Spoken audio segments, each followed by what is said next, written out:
Merci d'être avec nous. Alors j'entends qu'effectivement l'annonce vient d'être faite, donc je pense que d'ici quelques minutes, je l'espère en tout cas, les rangs vont se garnir davantage. Merci en tout cas à ceux qui sont présents pour cette conférence. Vous le savez, nous sommes ensemble aujourd'hui pour voir comment les entreprises de l'ESS qui ont su très tôt imaginer un modèle différent peuvent pivoter, s'adapter et aussi continuer à avoir ce temps d'avance finalement qu'elles ont depuis toujours. Comment elles peuvent continuer à innover aussi sans oublier les fondamentaux, sans rien lâcher de la démarche historique, mais en répondant évidemment aux transitions indispensables pour notre société. Ce sont des sujets que nous allons aborder avec nos trois invités, trois acteurs qui vont nous éclairer. Youssef Achour, bonjour. Alors, je vais vous donner un micro. Hop, ils sont devant nous. Je vous laisse les prendre. Merci, bonjour. Président de la CRES Île-de-France, mais aussi président du groupe UP. On va en parler de ce groupe d'ici quelques minutes. Franck Maillet est aussi avec nous. Alors, je vais le laisser peut-être ouvrir la bouteille. J'arrive à dire bonjour en même temps. Bonjour, Merci, bonjour Franck. Vous allez vous aussi nous apporter votre regard, votre vision en tant que président des SCOP et des cycles de PACA et de Corse. Et puis également avec nous Colette. Colette, on dit Belé ou on dit Bélé? D'ailleurs, je vous ai Bélé. Bonjour Colette. Déléguée régionale de l'UDES PACA Corse, vous nous aiderez vous aussi à voir comment les modèles peuvent justement évoluer.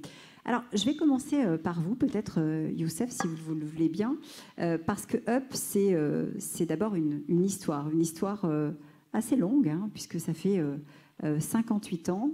Et cette histoire, c'est celle des chèques restaurants, pour ceux qui connaissent le groupe sous un autre nom, celui qu'il avait avant.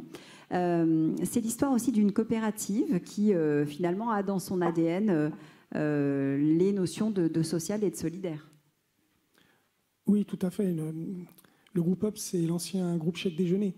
Donc la marque Chèque Déjeuner, qui est effectivement donc une marque qui a été créée donc, il y a 58 ans et qui s'est construite, cette marque s'est construite autour d'un projet coopératif, d'un projet de SCOP, donc d'une coopérative de salariés qui, dès le début, ont souhaité, je dirais, penser leur projet d'entreprise en associant plutôt les hommes que le capital. Et cette histoire perdure. Et c'est vrai qu'aujourd'hui, nous sommes aujourd'hui un groupe international dirigé par une coopérative dans laquelle nous avons à peu près 45 sociétés présentes dans une trentaine de pays dans le monde, avec 3500 collaborateurs, dont 800 en France, qui sont salariés de la coopérative et qui donc, comme c'est une coopérative, organisent un modèle de gouvernance qui est propre à la coopérative, à savoir ce sont les salariés qui sont propriétaires de l'entreprise, de tout le groupe, et qui décident de qui va participer à la gouvernance, puisque ces salariés sociétaires élisent leurs administrateurs tous les 4 ans, et les administrateurs désignent celui qui, pendant la période de 4 ans, présidera le groupe. Donc ça, c'était vrai dès le départ. Oui. Ça l'est toujours aujourd'hui. Ça l'est toujours.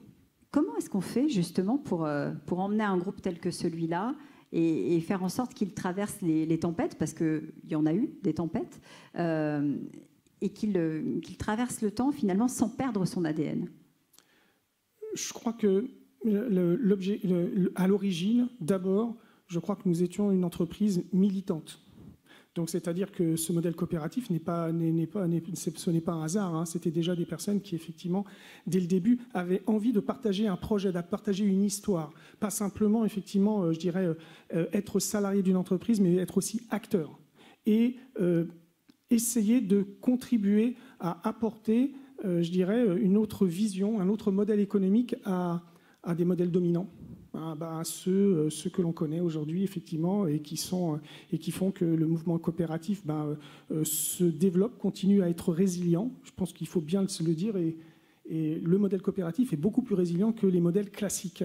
Et cette histoire, elle a perduré tout simplement parce que cette force des personnes qui étaient militants, progressivement, on a plutôt une culture engagée, dans laquelle nous avons un intérêt commun à faire réussir le projet d'entreprise que nous sommes censés porter. Nous en avons hérité, nous le portons actuellement, et l'objectif, c'est effectivement de le transmettre. Et ça, c'est quelque chose de très fort. C'est quelque chose de très fort qui nous a permis de traverser toutes les crises, de traverser toutes les problématiques de transformation, et qui aujourd'hui encore, on y reviendra puisqu'on parle d'avenir, mais nous amènera et nous amène à nous interroger aussi sur la manière dont on va adapter, dont on va continuer à faire évoluer, non pas le modèle coopératif, qui est l'âme de notre gouvernance, mais surtout comment on va continuer à faire évoluer nos organisations et la manière dont nous nous adaptons à la société qui nous environne. Oui, on va effectivement y revenir et on va prendre l'exemple de votre groupe parce que je sais que vous avez des projets justement pour faire pivoter le groupe UP. Franck Maillet, les entreprises de l'ESS, elles comptent dans leur rang bon nombre de coopératives que vous représentez. Youssef l'a dit, c'est un modèle qui n'a plus à faire ses preuves aujourd'hui. Est-ce que ça signifie finalement qu'on garde tout parce que ça marchait jusqu'à aujourd'hui, ou est-ce qu'on doit justement se réinterroger, remettre en cause le modèle, et comment on fait finalement quand on a quelque chose qui fonctionne bien? On serait tenté de se dire, bon bah, on touche à rien. On touche à rien, ça marche. Ça me fait penser de suite à un couple. Dans un couple, il faut que ça s'échange, il faut évoluer aussi. Et dans une entreprise, c'est un peu pareil, même si la coopérative, ça fonctionne parce qu'en fait, c'est le collectif. La force de la SCOP et de la SIC, c'est vraiment de coopérer ensemble. C'est comme si on était tous auteurs d'une œuvre et qu'on va tous la créer ensemble. À la différence, même si on collabore, quand on collabore, d'ailleurs en latin, c'est con élaborer. Élaborer, ça veut dire, c'est labourer en fait, ça vient du latin. C'est on laboure ensemble, donc on avance comme si on était plusieurs laboureurs et qu'on avançait. Tandis qu'en coopération, on est tous ensemble et on fait ensemble. C'est la petite différence qu'on peut retrouver, et c'est là où on arrive à avancer, parce que c'est grâce à ce collectif-là, et on se pose tout le temps des questions. Quand on voit que c'est la part salariale, en fait, qui est récompensée à travers le travail de tout le monde. Ça, c'est ce qui est le plus important, en fait. Par rapport à une société capitalistique, c'est la part travail qui est la plus importante. Et c'est là où on échange. C'est la force en même temps des SCOP et des SIC, c'est que tout ce qu'on a fait ensemble, tout ce qu'on a produit ensemble, ce n'est pas parce qu'on est à la tête ou alors qu'on est en bas, on arrive à être récompensé à la fin quand même. C'est peut-être pour ça aussi que ça continue et que ça évolue. En revanche, ça manque de notoriété. Parce qu'il y a plein de gens qui n'ont pas envie de savoir qu'on partage les richesses. Il y en a plein qui ont envie aussi qu'on partage la gouvernance. Donc c'est là où nous, on a cette voie-là. C'est là où ce genre de salons sont importants aussi. Justement, le salon de l'ESS, c'est une force d'être là aujourd'hui. C'est ce que je disais d'ailleurs tout à l'heure dans une interview. Ça nous permet même d'avoir une vitrine et d'aller au-delà. Là, c'est un petit salon, on va dire, régional, mais qui a une portée nationale, voire plus. Et ça, c'est notre force. Vous parliez de cette force, de ce besoin d'être ensemble. Marlène Schiappa, ce matin, dans le message qu'elle a envoyé à l'inauguration, en parlait aussi. Elle parlait de ce modèle coopératif qui est extrêmement résilient. C'est vrai que quand on regarde, il a commencé très tôt, ce modèle de coopérative. Je crois que vous avez fait des petites recherches. Absolument. Ça commence quand, les coopératives? Merci Raphaël, parce qu'au moins je me suis dit, j'ai mon ordinateur devant, qui est ma sèche, parce que je n'ai pas appris les dates par cœur. Je suis déçue quand même. Non, je ne connaissais pas ça par cœur. J'avais pas le temps. Juste qu'on peut préciser, c'est qu'en fait, on est ici des associations ouvrières, et ça date de 1804. Et de 14 ans après, quand ça a été créé, il y en a eu 200. De quelques-unes, donc on est passé 200 en 14 ans, et pour après évoluer jusqu'à... Il y a eu même une banque qui s'est créée, qui était la chambre consultative de la banque coopérative des associations ouvrières de production, et là on est en 1893. Heureusement, 18 décembre 1915. Je vous l'ai dit, hein, je fais semblant d'un comme je regarde en même temps, mais bon, on appelle ça des lunettes progressives, c'est excellent. Ah, tiens, une anecdote. Les lunettes progressives, c'est Essilor qui a sorti ça. Je ne vais pas faire de promo. Essilor, c'est en fait la compression de Essel et de Silor, qui était en fait une association ouvrière de lunetiers qui s'appelait Essel, qui avait déjà quelques brevets, et qui a rencontré Silor dans les années 1900, l'avant-guerre, je crois. Et c'est devenu Essilor. Et c'était justement une association ouvrière coopérative, et ils ont gardé ça actuellement au CAC 40, et Essilor y est toujours. et c'est les salariés qui détiennent le plus de parts. Voilà. Donc c'est resté aussi. Sans le savoir, en fait, il y a des coopératives, il y a ces modèles vertueux qui sont tout autour de nous, qui fonctionnent, qui ont su traverser le temps, parce que quand on remonte à 1800, quand même, on se dit que pour que ça ait perduré dans le temps, il fallait qu'effectivement, il y ait des bases solides. Qu'est-ce qui fait, selon vous, qu'aujourd'hui, cette histoire, elle continue de s'écrire? Comment est-ce qu'on arrive, justement, à faire perdurer le modèle? Ben justement, malgré que mon ordinateur s'est éteint, en 1915, c'était les premières lois sur les coopératives, sur les SCOP. C'est sorti en fait en 1915. Et de là, ça a évolué jusqu'en 1947 avec les lois des coopératives, pour arriver après dans les années 80, ainsi de suite. Il y a toutes les évolutions du mouvement où on a créé aussi des organes. En fait, au sein des SCOP, on a différents organes. Nous, on est régi par l'union régionale en région, mais il y a 9 unions régionales avec une confédération qui est nationale. Et ce qui est important là-dessus, c'est qu'on a créé aussi des outils financiers. Par les SCOP, chaque SCOP cotise un outil financier pour qu'on ait le pouvoir d'aider ou les SCOP en difficulté, ou les créations, et aussi les transmissions. On peut les accompagner dans ce sens-là. Et on a des outils justement financiers, on a des outils aussi des foncières, ce qui nous permet, nous, d'être présents, d'accompagner en permanence. Et ce qu'on se rend compte aussi actuellement, c'est que j'étais en Corse là, il y a 15 jours, pour rendre visite aux collectivités et aux SCOP et SIC du territoire. On s'est rendu compte qu'en fait, actuellement, c'est vieillissant. Le chef d'entreprise est vieillissant. Et de la transmission, c'est là où c'est important, parce qu'on peut accompagner et transmettre à ses salariés. Et ça, c'est une chose qui est importante, parce que souvent, les gens oublient qu'on peut transmettre à ses salariés, et c'est eux qui ont le savoir-faire. Et c'est là où c'est important. Et nous, on peut accompagner justement pour arriver à devenir une SCOP ou une SIC, par rapport à ça. Et c'est là où c'est important la transmission. Et c'est pour ça aussi qu'on perdure, parce qu'il y a cet accompagnement, il y a ce mouvement qui est fort et puissant et qui est important. Alors, c'est un des risques que vous venez de pointer, cette question de transmission, et peut-être que ce collectif, c'est la solution. Ça m'amène à me tourner vers vous, Colette, parce que, alors je vais mettre les pieds dans le plat, mais l'associatif, le coopératif, c'est une valeur cardinale, évidemment, de l'économie sociale et solidaire. J'ai envie de dire, on doit peut-être faire doublement attention, parce que le repli sur soi, l'entre-soi, c'est peut-être aussi le risque. Tout à fait. Je pense que c'est important de rester dans l'ouverture.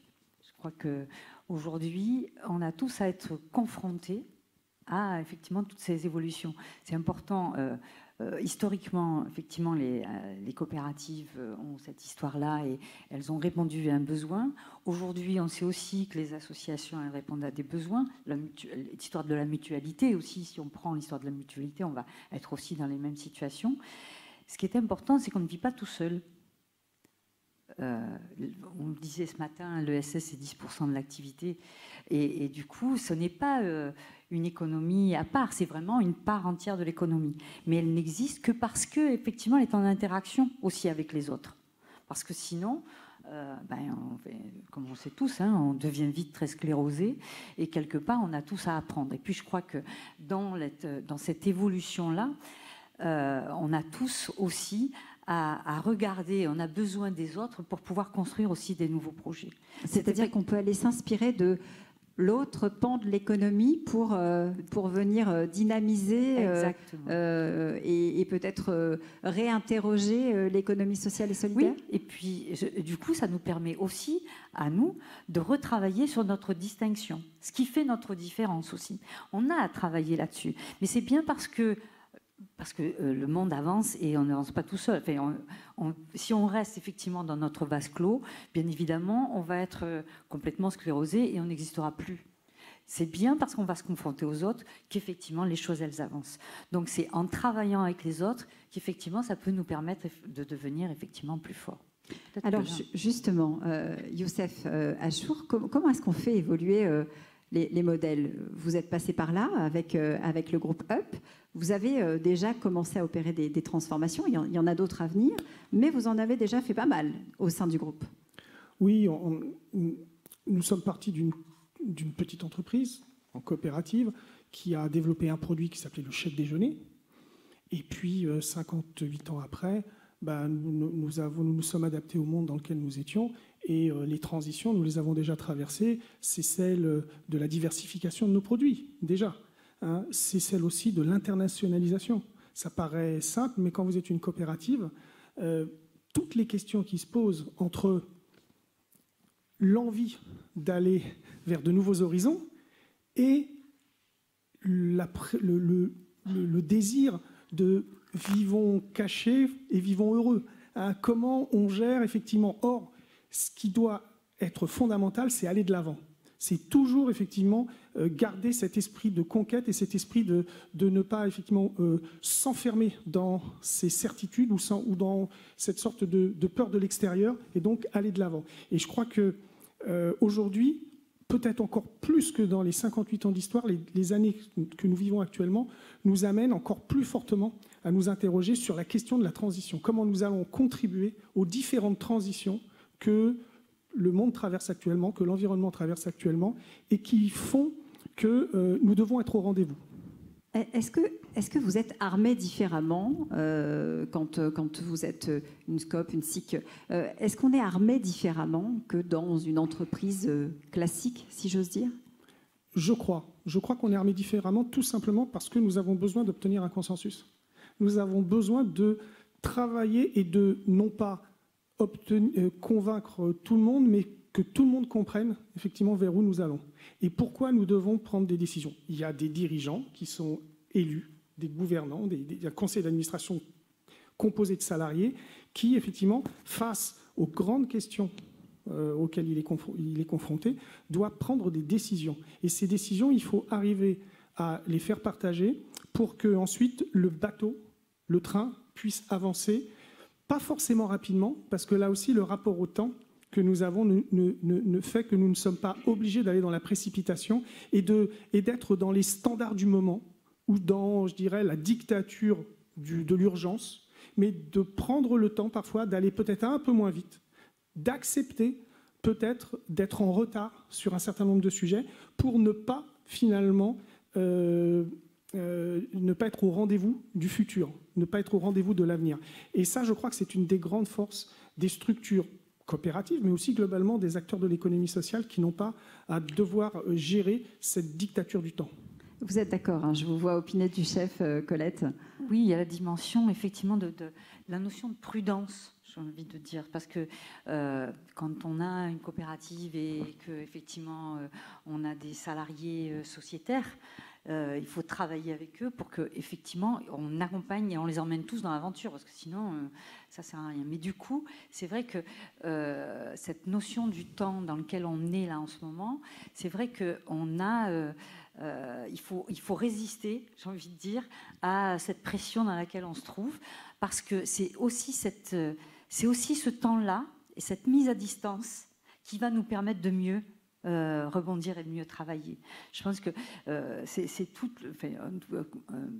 à l'Union des employeurs de l'économie sociale, là en ce moment, on est en train de travailler là-dessus. C'est-à-dire que ce qui nous importe, c'est qu'est-ce qui fait notre différence, et du coup, à partir de là, se poser clairement pour se dire, voilà, nous, ce qu'on veut, c'est accompagner des parcours de formation de nos collaborateurs, veiller à ce que la démocratie dans l'entreprise fonctionne, et puis se dire que est-ce que notre raison d'être, elle est toujours bien là, mais comment elle répond aussi à l'environnement global.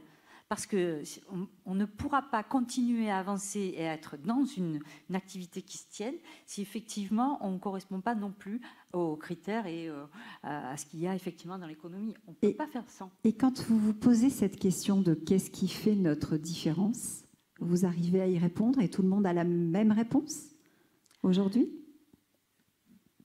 J'ai envie de dire, il faut prendre le temps de se mettre d'accord sur ce qui fait effectivement notre différence. C'est vrai que quand on a travaillé sur cette charte d'engagement des employeurs, c'est vrai que ce qu'on s'est posé, c'est qu'est-ce qui fait qu'aujourd'hui, on est des employeurs particuliers qui ont une place particulière et comment on peut continuer à le défendre. C'est-à-dire qu'aujourd'hui, on sait que dans l'économie sociale et solidaire, on forme davantage, bien davantage que dans le monde classique. C'est une réalité. Je veux dire, les OPCA, enfin les OPCO... l'accompagnement des tout salariés. l'accompagnement des salariés, des collaborateurs avec lesquels on est, sont largement accompagnés, et bien plus que dans l'entreprise classique. Parce qu'on a besoin, on a un capital humain, au-delà du capital financier, on a aussi un capital humain, et si on veut avancer et continuer à avancer avec les collaborateurs et les salariés, c'est bien eux qu'il faut effectivement aussi... favoriser, accompagner dans les parcours. Ouais, c'est la première richesse. C'est la première richesse. Il faut qu'ils trouvent leur place. Complètement. Franck, c'est ce que je voulais ajouter en fait tout à l'heure. Je trépigne et tu en as parlé heureusement, ma chère Colette. C'est en fait la force, c'est l'humain. Tout à l'heure, je parlais du collectif, mais c'est pour ça qu'on forme en permanence dans nos scopes et nos SIC et puis dans l'économie sociale et solidaire, parce que c'est justement là, on est sur le terrain en permanence. Donc c'est là où on reçoit aussi le désir des gens. Donc on doit évoluer pour répondre aussi à ces désirs-là. Et ça n'est pas vrai dans l'économie classique, pardon, hein, de jouer les... Oui, mais comme il n'est pas vrai aussi dans l'économie classique de partager ses richesses, tout simplement. C'est de partager aussi le pouvoir. Ça aussi, ça n'existe pas. Donc dans notre force, elle est là. Et moi je vois que, tout à l'heure je parlais de la part travail, c'est exactement ça. C'est ce qui est récompensé. Dans l'économie, c'est habituel, non? Alors, Franck, puisque vous avez la parole, vous allez la garder. Je voudrais savoir comment réagissent les scopes auxquels vous dites, par exemple, il faut se repositionner pour, je ne sais pas moi, attaquer davantage de front les défis de demain. Est-ce qu'elles se sentent prêtes? Est-ce qu'elles se sentent concernées aussi? Ou est-ce qu'elles ont déjà le sentiment, comme on l'a dit tout à l'heure, d'avoir fait une grosse partie du travail? Mais en fait, il y a un peu de tout aussi. Hein. Quand on parle de l'humain, et c'est là où c'est compliqué en même temps, et c'est là où le mouvement accompagne. Je vois aujourd'hui, notre plus gros et plus beau combat, ça va être de survivre, malheureusement. Donc ça va être d'accompagner tout le monde dans la transition. On est obligé d'avoir une transition pour réussir à passer ce cap, qui n'est pas facile, qui va être un cap qui va durer très longtemps. Malheureusement, on se rend compte qu'on est en train de piller notre planète. Et d'ailleurs, là, tout à l'heure, j'en parlais encore, j'ai entendu ce matin à la radio qu'on allait encore éventrer notre terre-mère pour aller encore fouiller et récupérer des métaux ou je ne sais quoi, ou du schiste ou autre. Et là, pour moi, ça me révolte. On n'a pas besoin de tout ça. On a déjà. Et c'est là où l'ESS est important, parce qu'on travaille déjà à ça, au réemploi, à la réutilisation. Ça ne sert à rien d'aller en récupérer, on en a plein. Quand on sait qu'au niveau du plastique, il y a encore des plastiques qui sont fabriqués, alors qu'actuellement, rien qu'en plastique, si on les recyclait, on en a pour 500 ans à réutiliser. Donc ça ne sert à rien. Et c'est là où c'est important. Et c'est là où l'ESS a sa force. Et pour répondre à la question de ceux qui vont éventuellement pas bien, c'est là aussi où nous, on va accompagner. C'est là où le mouvement sert au niveau de la coopération, aussi au niveau des chambres régionales, que ce soit sur l'Île-de-France ou en PACA, c'est pareil. On accompagne, on est présent. Et là justement, bon, moi je vais parler de ma popote. Étant donné que je suis président de l'Union régionale des scopes et des SIC, dernièrement, on a créé des webinaires sur la transition. C'est pour que les gens peuvent déjà être sensibilisés. Alors attendez, moi je vous coupe parce que transition, ok. Quelle transition? On parle de quelle transition? Je mets un S dans les transitions. Ah oui. Je mets un S dans transition parce que souvent on parle de RSE. Et la RSE, il faut que ce soit déjà intégré dans le business model.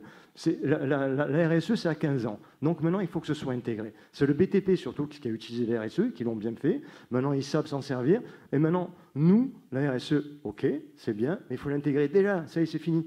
On le sait. Il faut l'intégrer dans le business model, mais on va parler des transitions. Parce que quand on parle des transitions, on va parler de tout ce qui est énergétique, tout ce qui est la protection de la biodiversité, ce qui est important, ce qui est aussi, quand on parle dans l'écologie, de faire attention aussi par rapport aux futures crises qui peuvent arriver, sanitaires, sociales, elle est là la transition. Et ça va être aussi une force parce qu'on va être là pour accompagner. Comme on apprend aussi à coopérer, quand tout à l'heure Youssef parlait qu'on était une petite, on est devenu une grande, Scope, et il a fallu les accompagner, tous ces nouveaux salariés qui sont arrivés, qui sont devenus sociétaires. Ça aussi, il y a tout un accompagnement et un travail qui se fait de fond.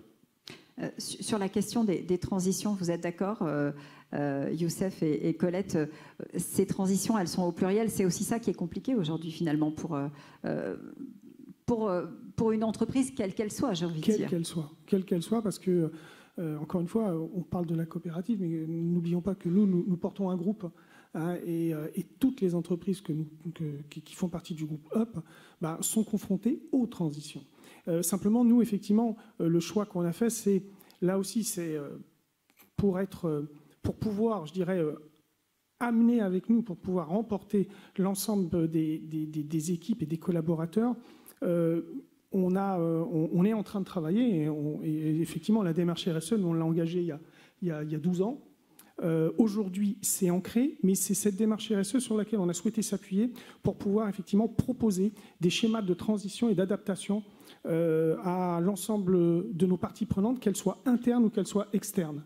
Parce que c'est aussi important, tu l'as dit Colette, il y a ce que l'on fait avec nos équipes, mais il y a aussi ce que l'on propose et ce que l'on fait avec ceux qui sont nos parties prenantes et avec lesquels on ne pourrait pas avancer si on n'arrivait pas effectivement à définir avec eux des pactes et des projets communs.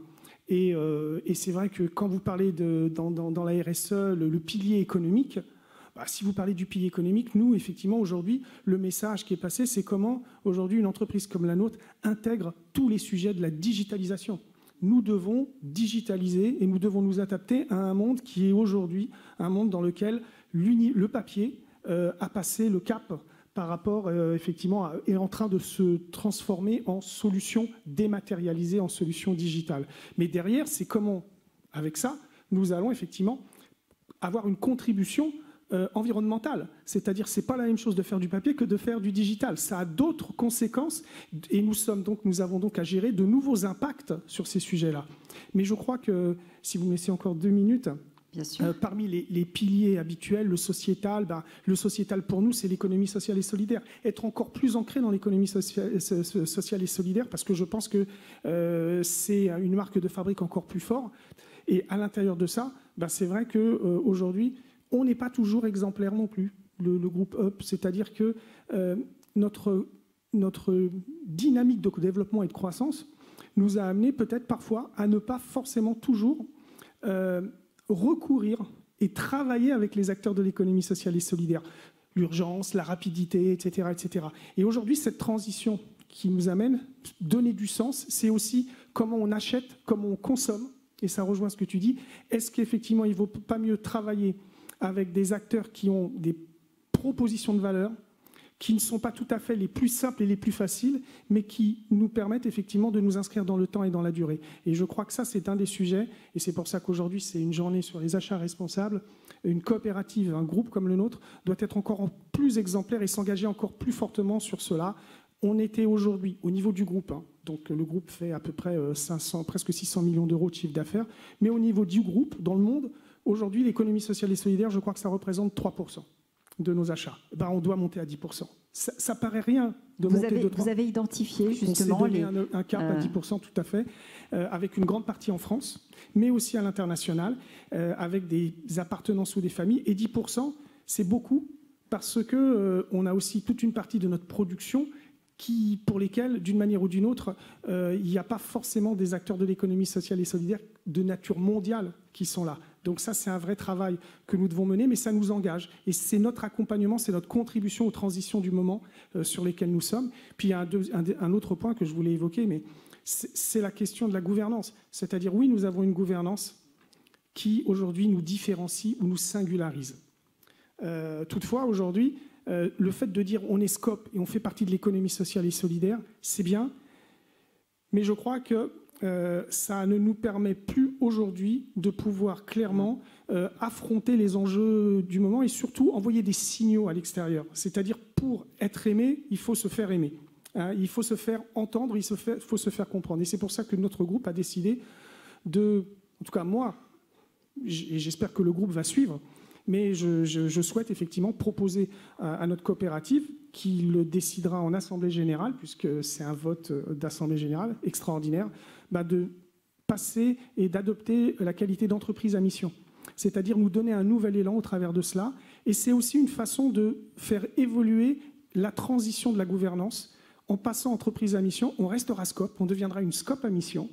Et je pense à partir de ça qu'on sera en capacité de pouvoir encore être plus éclairant et plus, je dirais, acteur de la société dans laquelle on fonctionne, en montrant que la démocratie d'entreprise, c'est bien, mais elle doit aussi rayonner à l'extérieur et le fait d'être entreprise à mission en se donnant des objectifs, en s'engageant sur les missions et sur notre contribution aux grands enjeux de la société, est une nouvelle façon de nous replacer, de nous repositionner dans la société dans laquelle nous vivons. Vous savez ce que certains vont vous répondre. Je me fais l'avocat du diable, mais on est déjà le groupe UP, on est déjà dans l'économie sociale et solidaire, donc on est une entreprise à impact. Nous sommes une entreprise à impact. Donc pourquoi est-ce qu'on a besoin d'aller chercher un tampon ? Parce que je pense que nous avons des convictions, mais aujourd'hui, ces convictions, il faut qu'on arrive effectivement à les valoriser auprès de gens qui aujourd'hui ne sont pas forcément qui n'ont pas forcément les réflexes ou les repères par rapport à ce que l'on fait. Et c'est une formidable occasion, en étant entreprise à mission, de revenir ensuite sur la nature même qui nous a amené à être entreprise à mission. Donc je pense que c'est une occasion, c'est une opportunité qui nous est donnée, plutôt que de rester sur notre quant à soi, et de vivre de nos certitudes, c'est de s'engager vers l'extérieur et de dire nous sommes une entreprise à mission, mais vous ne le savez peut-être pas, ou si vous le savez, c'est d'autant plus fort que nous sommes déjà une scope. Donc finalement, nous allons remplir des critères et nous allons satisfaire à des engagements et à des objectifs que nous faisons déjà, sauf que nous n'étions pas capables de les mettre en avant dans un cadre qui n'était pas celui de l'entreprise à mission, que la loi Pacte de 2019 nous permet de mieux valoriser auprès de l'extérieur. Excusez-moi, Franck, je vais me permettre de suite, parce que c'est important ce que dit Youssef, parce que ça nous permet de reprendre aussi ce qu'on nous a pris, parce que l'entreprise à mission se rebase sur certaines de nos valeurs. Donc c'est important de les réaffirmer. Donc ce que dit Youssef, il a entièrement raison.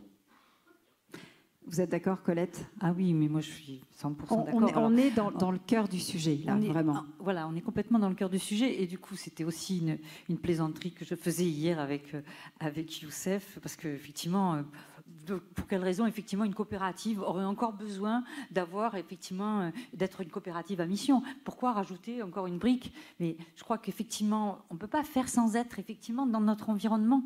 Donc, on ne fait pas sans cet environnement. Aujourd'hui, je pense que pour arriver à bien toucher l'ensemble de la population, parce que là, il ne faut pas qu'on reste dans notre quant à soi. Sortir de l'entre-soi.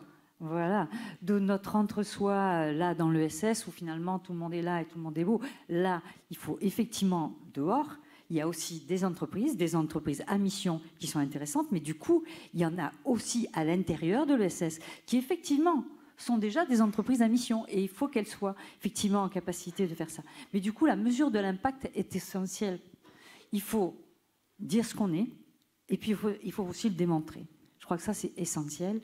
Et pour les employeurs de l'ESS, aujourd'hui, c'est aussi un des très forts enjeux. C'est-à-dire comment, effectivement, je vais mesurer mon impact social, comment je vais effectivement dire clairement que je réponds à tels critères et à tels indicateurs. Vous avez des outils, vous Oui, alors à l'UDES, on a des outils. On a effectivement un outil qui s'appelle la plateforme Valores, qui est un outil qui est en ligne et qui permet, en tout cas, des toutes petites structures. Donc là, on est dans la situation d'un gros groupe, mais qui a d'autres moyens. Mais il y a aussi, dans l'économie sociale, c'est aussi un tissu de très, très petites entreprises. Et du coup, c'est comment, effectivement, avec cet outil Valores, ça permet de faire un premier diagnostic, de voir sur quel levier je peux effectivement agir, et à partir de là, de m'engager sur quelques critères et continuer à avancer de cette façon-là. Et puis, ça permet aussi aux collectivités publiques, aux différents financeurs publics, parce qu'il y a un certain nombre de structures qui travaillent dans la cohésion et qui ont à rendre compte de ce qu'elles font. Du coup, ça leur permet effectivement de présenter des bilans qui sont tout à fait valorisants. Là, on est sur la dimension de l'impact social, et puis avec l'association Bas Carbone, on va aussi travailler sur d'autres indicateurs complémentaires qui vont être des indicateurs environnementaux et qui permettront effectivement d'être dans l'accompagnement de la transition écologique des employeurs de l'ESS. Je reviens un instant sur cette notion d'impact dont on parlait avec Youssef. Est-ce qu'on n'a pas tendance à opposer de manière un peu systématique, finalement, ce qui se passe dehors, vous l'avez dit, Colette, l'autre économie, et puis l'économie de l'ESS? Est-ce que finalement, ce n'est pas une bonne chose qu'il y ait une sorte de rattrapage en ce moment, que finalement, les choses soient en train de s'aligner sur cette question des valeurs? Je ne sais pas, je pose la question. Je voudrais parler, en fait, par rapport à ça, la citoyenneté économique. avec Benoît Hamon, l'ancien ministre, donc, qui a créé sa loi, on va dire, qui est la loi de 2014 sur la loi de l'ESS. Là-dessus, c'est quelque chose qu'on lui a demandé de travailler. Et on s'est rendu compte, en fait, que lorsqu'un salarié lambda, dans une entreprise classique, on va dire, rentre dans son entreprise, du fait qu'il soit subordonné à un contrat, perd sa citoyenneté. À la différence, justement, chez nous, eh bien, en fait, il a le droit de vote. Il va élire son dirigeant. Il va partager aussi encore sa richesse. Je me répète en disant ça, mais c'est là où on retrouve en fait cette citoyenneté et qui est la force. Et par rapport à la question sur se rattraper par rapport aux autres, non, personnellement, j'aimerais que tout le monde partage ses richesses. C'est tellement bon, tellement mieux. Pourquoi? Moi, je me pose toujours la question. Alors, c'était dans l'autre sens, hein, le rattrapage. Est-ce que finalement, le fait que l'économie classique veuille s'aligner sur les valeurs qui sont celles fondamentales de l'ESS, est-ce que ça ne va pas dans le sens de l'histoire, finalement, et dans le bon sens, du coup? Mais ça va dans le bon sens, parce qu'il ne faut pas critiquer non plus. Tout à l'heure, je disais que les entreprises à mission venaient sur nos valeurs. Mais au moins, c'est déjà un premier acte, c'est un premier pas. Je pense que c'est important. Youssef? Oui, mais ça rejoint ce que vous disiez, c'est-à-dire il faut saisir toutes les opportunités que la loi ou que la société nous propose pour reprendre la dynamique d'être en avance sur les questions de société qui nous environnent. Et je pense que derrière l'exemple de l'entreprise à mission, mais derrière les sujets qui sont liés effectivement à la transition écologique, etc., je crois que l'économie sociale et solidaire, naturellement, a un train d'avance. Un train d'avance parce qu'elle ne met pas le financier et l'obligation de résultat en avant par rapport à cela. Donc elle est prête, l'économie sociale et solidaire peut investir, peut prendre du temps et peut donc avoir aussi une contribution sociale et sociétale de par sa nature qui n'est pas celle que des entreprises classiques vont avoir en priorité. Ils vont l'avoir parce qu'il y a un moment, la société les oblige à tendre vers cela, et quand le législateur détermine la loi Pacte, il ne la fait pas pour les coopératives, puisque comme vous l'avez dit, ou pour les acteurs de l'économie sociale, puisque nous le sommes déjà, hein, naturellement. Il le fait pour obliger les autres entreprises à peut-être mettre un peu plus de sens, un peu plus de morale, un peu plus d'attention à leur façon de consommer les énergies, de consommer les ressources que la planète ou que les hommes leur fournissent. Et donc, on va continuer à faire le distinguo. C'est nécessaire qu'on continue à distinguer l'économie sociale et solidaire de l'autre économie. Je ne sais pas comment vous souhaitez la qualifier, Franck. Ben je pense qu'on va continuer parce que tant que, comme je disais tout à l'heure, les gens vont éventrer la terre pour aller la piller, j'ai pas envie de faire partie de ce monde-là. Donc je pense qu'il faut qu'on fasse cette différence-là. J'ai eu la chance de croiser à Agir pour le Vivant, qui est à la fin de l'été sur Arles. Il y avait une cacique indienne, j'aime pas dire indienne, mais c'est plutôt des natives, première chef de tribu brésilienne. J'ai acheté un collier, j'aurais dû le prendre avec moi, j'aurais dû mettre un collier avec, ça était beaucoup plus sympathique. Et elle a dit une chose qui était superbe, c'est avec amour et la construction ensemble qu'on pourra faire l'union. Et j'ai trouvé ça magnifique. Bon, on me l'a traduit parce qu'elle parlait en portugais, mais je pense qu'elle avait ce pouvoir-là. Avant la conférence, elle avait fait une petite chanson pour bénir toute l'assemblée, et je trouve ça génial. Elle est connectée avec Wakatanka, ou alors avec le grand Manitou, le grand mystère, je ne sais pas, mais au moins elle a dégagé aussi cette émotion-là, en parlant vraiment qu'on a besoin de cet amour.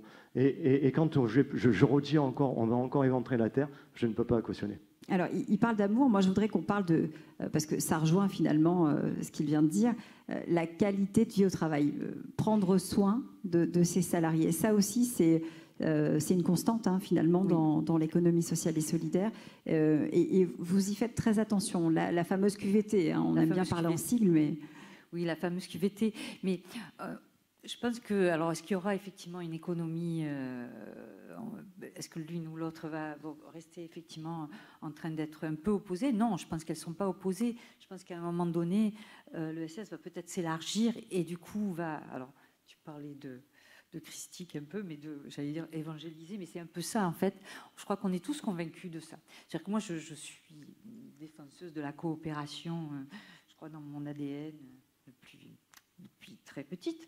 Et du coup, je crois que ça m'a toujours porté. Et je pense que c'est comme ça qu'effectivement, il faut continuer à avancer. Et je crois que pour nous, ce qui est important chez un collaborateur, c'est qu'effectivement, il soit bien dans son activité. On parle de la quête de sens au travail. De la quête de sens, et on parle de... C'est aujourd'hui un vrai sujet. Alors, on a vu les jeunes diplômés d'AgroParisTech qui, effectivement, ont dit, nous, on ne veut pas aller travailler chez vous parce qu'effectivement, vous ne respectez pas un certain nombre de choses. Je crois qu'aujourd'hui, et ça a été, je pense, démultiplié avec la dimension du Covid derrière, parce que ça a été un véritable accélérateur, hein, enfin, en tout cas, et d'une opportunité. Aujourd'hui, les personnes dans l'entreprise ont besoin de savoir pourquoi elles sont là, ce qu'elles y font et le sens qu'elles donnent à leur activité. Et pour avoir du sens dans son activité, même si c'est sur une activité exécutive, c'est pas le sujet. C'est qu'à un moment donné, il faut qu'il y ait le regard de l'autre et il faut qu'il y ait le vrai regard et la reconnaissance du travail qui est fait. Et ça, c'est la qualité de vie au travail. Et dans cette dimension-là, il faut qu'il y ait ces espaces de dialogue dans chacune de nos services et de nos entreprises pour que chacun ait la reconnaissance de ce qu'il est en train de faire et que ce qu'il est en train de faire est bien un élément constitutif d'un tout et d'une entreprise et de quelque chose qui est beaucoup plus large pour lui, même si effectivement il n'est pas en train d'être à la direction ou d'avoir le pouvoir pour faire exécuter ça. Non, ce qui est important, c'est que chacun ait bien cette dimension-là. Et ça, c'est la qualité de vie au travail, c'est essentiel. En tout cas, pour nous, c'est important. On a parlé des coopératives.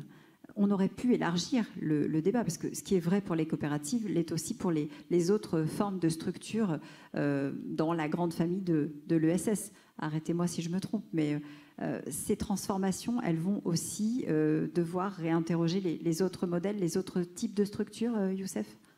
Oui, parce que là, je change de casquette. Hein, en tant que président de la CRES Île-de-France, il y a le collège des coopératives, mais vous avez aussi les 7 autres collèges, dont celui de la mutualité, dont celui des associations, dont celui des entreprises à impact, dans les entrepreneurs sociaux, les fondations, toutes ces familles qui composent, toutes ces composantes qui composent la grande famille de l'économie sociale et solidaire, et dont tu as parlé tout à l'heure, Colette, qui représente en fait, c'est la grande invisible. Elle représente près de 10% de l'activité en France, et pourtant, on a l'impression qu'effectivement, elle n'est pas toujours à la place qu'elle a. Et souvent, elle est soit dans une économie de solidarité, soit dans une économie d'accompagnement, soit dans une économie effectivement d'avant-garde sur des projets, etc.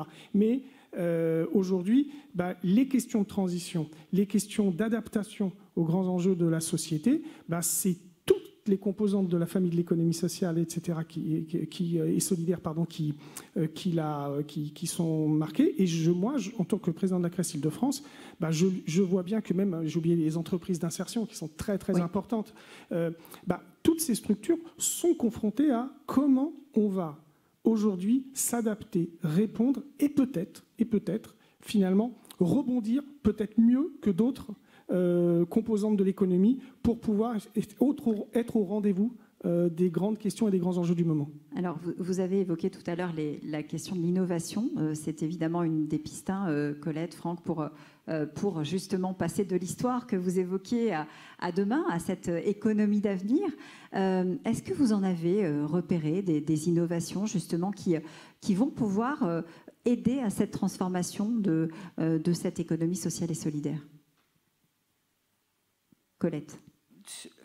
Alors, je crois que ce qui est intéressant, c'est que en fait, toutes les structures de l'économie sociale et solidaire, c'est un terreau qui permet effectivement de lancer et d'expérimenter. Et du coup, à partir du moment où on arrive à expérimenter, mais même au sein d'une coopérative, avant d'être à l'UDES, mais puisque c'est aussi de là où je viens, c'est vrai que j'étais dans une coopérative et du coup, c'était aussi une façon d'accompagner des projets de nos coopérateurs. Parce que c'est toujours intéressant d'avoir une cellule où effectivement il y a des idées, des émergences. C'est un terreau fertile. C'est un terreau fertile. Et du coup, comment effectivement on va envisager et accompagner de nouveaux projets. C'est cet espace-là qui est intéressant. Et je pense que là, aujourd'hui, on le voit avec toutes toutes les nouvelles structures et toutes les nouvelles l'accompagnement de mon projet d'entreprise, le dispositif tel qu'il existe là en PACA, c'est aussi une façon d'accompagner cette fertilisation et toute ces émergences de projets. Franck et Youssef. Oui, je voulais préciser justement par rapport à l'avenir. On parle de transition, ce qui est important, comme je disais tout à l'heure, c'est qu'il va falloir passer ce cap. Et c'est là où, par rapport à l'ESS, il y a toutes les structures de la réutilisation, du réemploi. Beaucoup d'entreprises travaillent justement sur la collecte de déchets, sur la transformation de déchets. Et comme on en produit toujours beaucoup, tout à l'heure je parlais qu'on avait beaucoup de plastique, hein, et justement, là actuellement, on est en train de s'organiser pour faire des formations, pour qu'il y ait des techniciens pour la réparation. Parce que demain, aujourd'hui, on est dans l'achat éco-responsable. Il faut produire aussi éco-responsable pour acheter éco-responsable. Donc cette production-là aussi, va falloir aussi, il y a du métier d'avenir. Ça va être une obligation même de passer par là. Quand ma génération, moi j'ai connu le réparateur télévision, la télé qui était en noir et blanc. Il n'y avait plus le bouton, il fallait derrière pour mettre un bouton parce qu'on avait mis comme ça. Donc ça n'existe plus. Moi je vois mes enfants, si je leur dis on va réparer la télé, ils me regardent les grands yeux, comment ça on va réparer la télé? Donc c'est là où il y a toute une formation qu'il va falloir mettre en place aussi, qu'il faut qu'elle soit cadrée, parce qu'il y a un peu de choses aussi qui va un peu de partout. Je suis aussi mandaté par l'UDES au Conseil national de l'économie circulaire. Je siège régulièrement là-bas sur Paris, et on travaille sur tous ces sujets-là pour les cadrer, parce qu'il faut que ce soit cadré en même temps. Sinon, après, il va y avoir des formations de techniciens à gauche, à droite qui n'ont plus rien dire. Il va falloir aussi travailler sur ces métiers d'avenir, qui étaient des anciens métiers, ce qui est étrange. Mais après, il y a plus de technicité par rapport au téléphone portable. Le réparateur de ma télé d'époque, qui était avec des ampoules, ne pourrait pas réparer le téléphone maintenant. Donc c'est tout ça aussi. C'est un éternel recommencement finalement, avec des nouveautés qui viennent s'agréger. Mais ce qui est chouette, c'est qu'on même dans l'économie circulaire, maintenant dans la loi AGEC et résilience, on est obligé, pour ceux qui fabriquent du plastique, de réintégrer 30%, 40%, pour évoluer jusqu'à 100% de plastique recyclé. Donc ça aussi, avec le vieux, on refait du neuf. En fait, c'est le principe même de la réutilisation et du réemploi, en fait. Youssef? Oui, je voulais confirmer, parce qu'aujourd'hui, quels sont les exemples? On peut prendre des petites sociétés comme ça, etc. Mais d'abord, c'est plein de petites sociétés. Je veux dire, je crois déjà, il n'y a pas un grand groupe comme ça qui débarque du jour au lendemain de l'économie sociale et solidaire. Donc toutes ces petites sociétés qui sont pour moi, je dirais, le parallèle des start-up. Voilà, vous avez ceux qui se développent en start-up, et puis il y a ceux effectivement qui font partie de la grande famille de l'économie sociale et solidaire, et qui eux ont choisi effectivement de répondre à un projet de vie avec un projet d'entreprise qui a du sens. Et ce foisonnement aujourd'hui, on le vit dans l'économie sociale et solidaire au travers de toutes les CRES, on le vit. Et c'est vrai que les domaines où on voit émerger ce qui sera, à mon sens, une réponse aux grandes questions de demain, et que certaines deviendront sans doute des boîtes, des structures importantes ou qui auront une contribution forte, c'est ce que tu as dit sur la question du réemploi, la question du repositionnement des métiers, d'un certain nombre de métiers, et l'insertion a une vraie place à jouer. Jusqu'à aujourd'hui, on disait que c'était l'économie de la réparation. Je pense qu'on va s'apercevoir progressivement que l'insertion est quelque chose de fondamental dans une société qui doit faire attention à la manière dont elle consomme, etc. Le deuxième sujet, c'est justement tout ce qui va tourner autour de l'environnement et de l'énergie.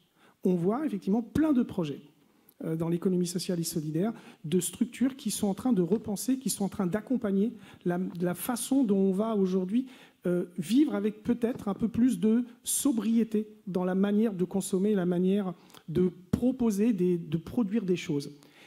Et puis le troisième sujet, je vais m'en souvenir, je l'avais bien en tête celui-là aussi, et il me reviendra, mais effectivement il y avait la question du réemploi, la question de l'énergie, et l'autre, je ne sais plus, c'est pas grave, il me reviendra. Je vais enchaîner sur toi, parce qu'il y a un modèle économique qui est superbe, qui est la SIC, Société coopérative d'intérêt collectif.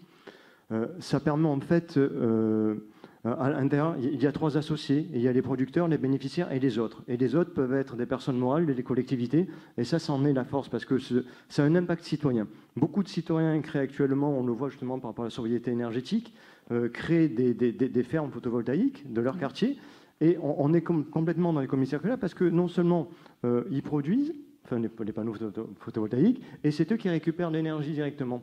Et ça, c'est une force pour le territoire. La SIC est vraiment un modèle qui existe depuis peu, hein, parce que je ne l'ai pas dit, parce que je l'ai perdu. Ça a été créé en 2001. On a fêté les 20 ans, même si c'était 21 ans, à l'Agora des SIC, le 13 octobre, au CESE sur Paris. Et je pense que ça, c'est un outil, modèle économique d'avenir pour les territoires. Alors, voilà, c'était l'économie circulaire. C'était le troisième, c'était l'économie circulaire aura avec sa permis contribution à au territoire. de retrouver, tu vois, Franck, on est alignés. Mais c'était finalement effectivement le troisième sujet, c'était tout ce qui est l'économie circulaire avec son impact territorial.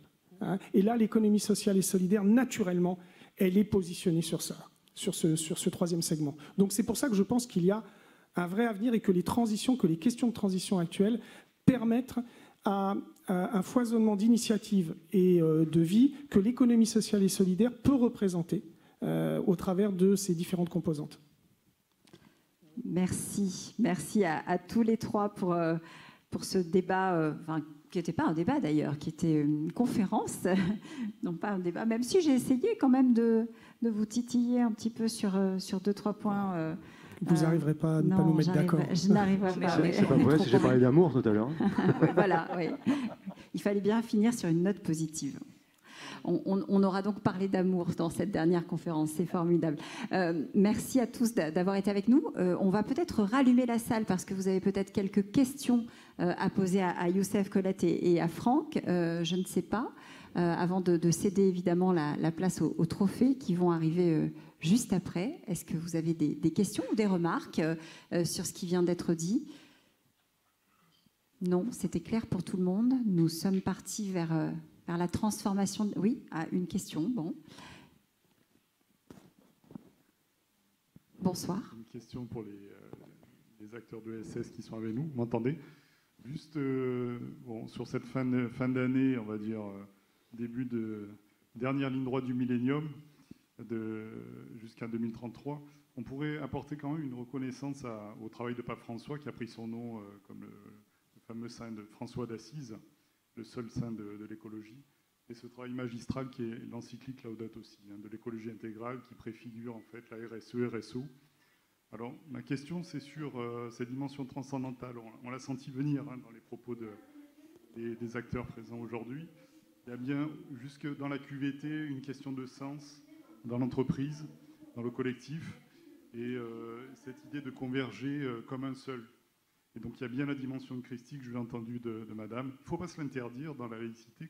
Christique n'est pas que chrétien, on est d'accord. Interreligieux, c'est convergent, etc. Et d'ailleurs, le général de Gaulle, dans une laïcité sans doute inclusive, si on relit l'article 1 de la Constitution, la République inclut tout citoyen, quelles que soient ses idées politiques, son philosophiques et religieuses. Elle est inclusive, et ça c'est peut-être la morale de Charlie au passage. Juste une anecdote là-dessus.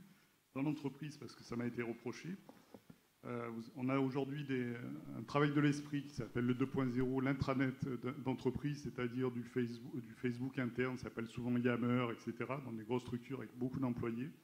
Et on s'interdit ces allusions, qu'elles soient à des acteurs religieux, peu importe, interreligieux, comment on pourrait s'interdire une intervention de Michel Rocard, qui a travaillé énormément sur l'Antarctique, on sait qu'il a protégé l'Antarctique. Pourquoi on s'interdirait une allusion à un acteur politique dans l'entreprise ? Donc je pense qu'il y a un travail à faire pour laisser rentrer de manière subtile l'interreligieux dans une vraie laïcité inclusive, de manière très subtile, bien dosée, on est d'accord, sans prosélytisme. Mais ça sera la mandature de Pape François, il faut accompagner ça. Et je compte sur vous. Merci, monsieur, pour votre intervention. Est-ce qu'on a une question encore peut-être ou une remarque dans la salle ? Non, il me semble que je n'ai pas vu d'autres mains se... Ah, si. Après, nous allons céder la place. Bonsoir. Oui, bonsoir. Je suis Isabelle Mosser de La Cabane, qui est un projet, c'est une association de préfiguration pour un projet de tiers-lieu en milieu périurbain, rural. Aux alentours de Salon-de-Provence. J'avais une question concernant le développement économique. Donc, Monsieur Achour disait que UP avait comme ambition de se projeter dans l'avenir et de la croissance, le mot exact que vous avez utilisé. Et comment maîtriser cette croissance avec les enjeux de digitalisation quand vous parlez, par exemple, d'impact environnemental. Voilà. Comme je l'ai dit, hein, c'est un vrai challenge. C'est un vrai challenge parce que je pense que nous sommes un groupe qui avons développé, je dirais, une logique d'offre de services à vocation sociale et locale, dans laquelle nous essayons de mettre le maximum de valeur ajoutée pour permettre aux entreprises de pouvoir développer avec les salariés, les représentants des salariés, des solutions qui permettent d'améliorer la vie du salarié dans l'entreprise, mais aussi de permettre aux collectivités locales de pouvoir effectivement mettre en place des dispositifs qui accompagnent les populations, les citoyens dans la cité ou dans le territoire. Cette logique, aujourd'hui, nous sommes confrontés au fait qu'elle est plébiscitée par les entreprises et par les collectivités locales. Donc nous sommes amenés à devoir effectivement adapter et nous développer pour proposer des nouvelles offres et des nouveaux services qui s'adaptent aussi aux évolutions sociétales, aux évolutions technologiques. Et donc effectivement, aujourd'hui, c'est soit un refus de croissance, soit une responsabilisation que nous devons avoir de dire nous devons être au rendez-vous des attentes. Mais pour cela, effectivement, nous avons un challenge. Comment notre impact sera à l'environnement, notre impact sera le plus positif possible sur les sujets sociétals, sur les sujets sociaux, et le moins négatif possible sur des sujets relatifs effectivement à notre impact environnemental et à la manière dont on va accompagner effectivement notre manière de produire des choses. Et c'est un travail compliqué, mais encore une fois, c'est la société dans laquelle nous vivons qui nous amène effectivement à être responsables et à ne pas effectivement consommer les ressources sans s'interroger et sans essayer de s'évaluer par rapport effectivement à la limitation de notre contribution négative. J'ai une question pour Youssef. Ah.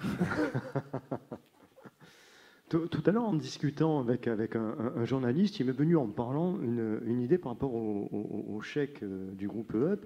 Serait-il possible, à travers ces chèques-là, de promouvoir les produits locaux, de promouvoir les produits bio, les produits éco-sourcés ou autres? Est-ce que, je ne sais pas, vous avez certainement réfléchi là-dessus. Oui. En fait... ça rejoint l'idée de territoire dont vous parliez tout à l'heure.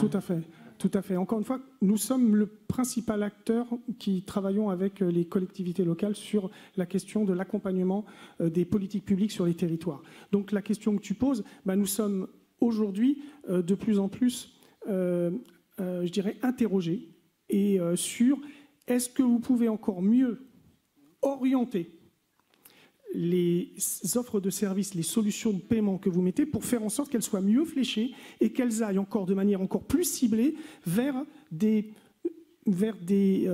populations ou vers des commerçants qui correspondent à une certaine idée que aujourd'hui la société se fait sur le commerce de proximité, sur l'économie circulaire ou sur la préservation et la sauvegarde par exemple, des commerces de centre-ville. Et en même temps, il nous faut avoir des solutions universelles. Et ça, c'est ce que nous faisons depuis maintenant 60 ans, 58 ans. Et en même temps, l'évolution des technologies dont on parlait, l'intégration de la data, l'intégration de tous ces éléments nous amène effectivement à pouvoir progressivement proposer des solutions de consommation responsable. Et ça fait partie des enjeux que nous allons avoir, c'est comment en même temps rester universel, c'est-à-dire couvrir et garantir les besoins qui nous sont demandés et ne pas limiter ou ne pas empêcher les gens de pouvoir aller consommer, par exemple, je vais dire un gros mot, mais dans les GMS, je veux dire, nous sommes... Mais par contre, nous pouvons aussi, au travers de nos produits, mieux orienter ça pour aller plus vers la restauration, plus vers des petits commerces de centre-ville, plus vers des producteurs. Actuellement, nous sommes en train de travailler avec Biocop pour proposer au pouvoir public effectivement un chèque alimentaire qui soit, puisque le président de la République s'était engagé à mettre en place un chèque alimentaire, aujourd'hui il n'est pas sorti, et nous pensons qu'effectivement soit c'est un chèque alimentaire universel, mais aussi avec Biocop nous travaillons et nous sommes en train de faire une expérimentation à Montreuil pour faire en sorte que le chèque alimentaire soit un chèque alimentaire orienté vers ciblés vers des produits de première nécessité, certes, mais des produits qui permettent effectivement aux gens de pouvoir se faciliter de la consommation de légumes ou de choses, etc., qui sont des produits naturels et qui viennent effectivement d'une économie, de circuits qui sont des circuits plus vertueux que ceux que l'on peut trouver ailleurs.